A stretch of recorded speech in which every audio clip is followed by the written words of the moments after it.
Going pro in Fortnite is actually pretty easy, but the problem is most people don't know how to improve and become better. If that's you as well, or you simply just want to get even better, then this 9-step roadmap I'm about to give you can be a goldmine for you. Every single pro player that you've heard of has used this roadmap, so trust me, do not sleep on this.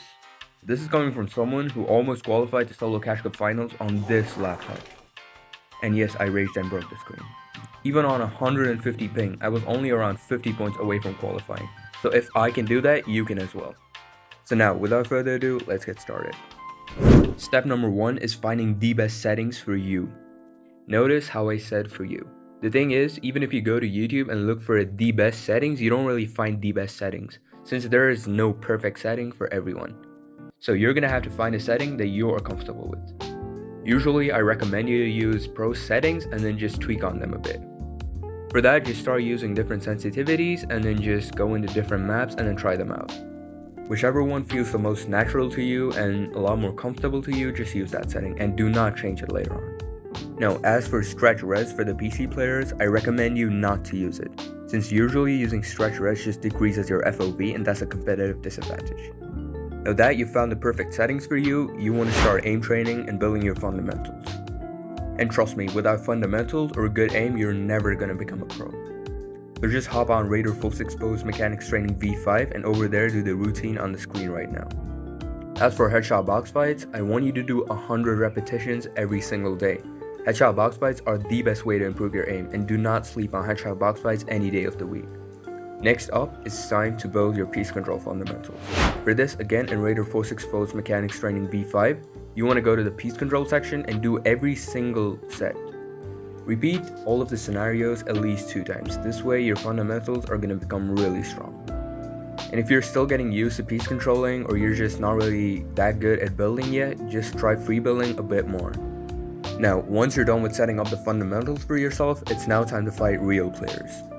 You want to play a lot of PGs and a lot of realistic 1v1s. PGs usually help you just improve your fighting overall, while realistic 1v1s help you fight in realistic scenarios. There's not really much to explain over here, but one thing that you want to make sure you do whenever you're in realistic 1v1s is turn on zones. This way you're going to be a lot more conscious about your gameplay. Step 4 is to start playing a lot of zone wars and a lot of 1v2 clutch realistics. Most of the times in tournaments, you're going to be in really high pressure, and these 2 game modes, they really help you counter that pressure and just learn to play a lot better. Being calm in difficult situations is really difficult, and to make it easy is to basically just repeat the situation again and again, and that is what zone wars and 1v2 clutch realistics help you do. Personally, before I started playing a lot of zone wars and 1v2s, I used to feel my heartbeat a lot faster whenever I was in pressure scenarios. However, now that I've played a few more zone wars, I'm playing a lot better and my heart does not really beat that fast. In fact, I feel a lot calmer and it just feels a lot more natural. Now that you've learned how to fight real players, it is time to key in ranked cups. Now ranked cups, they're not really that difficult, so keying in them should be pretty easy. However, make sure that you're keying perfectly, making 2 boxes whenever you're keying people and making sure that you're always on a right hand peak.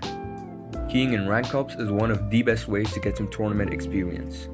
Once you're able to get consistently 15 to 20 bombs in rank cups, now you want to move on to step 6.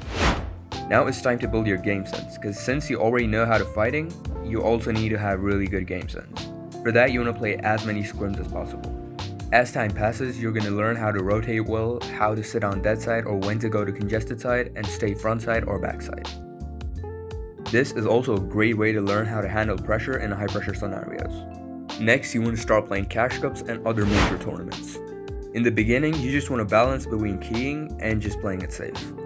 Whenever you're doing so, just make sure that you're using your game sense at its optimal.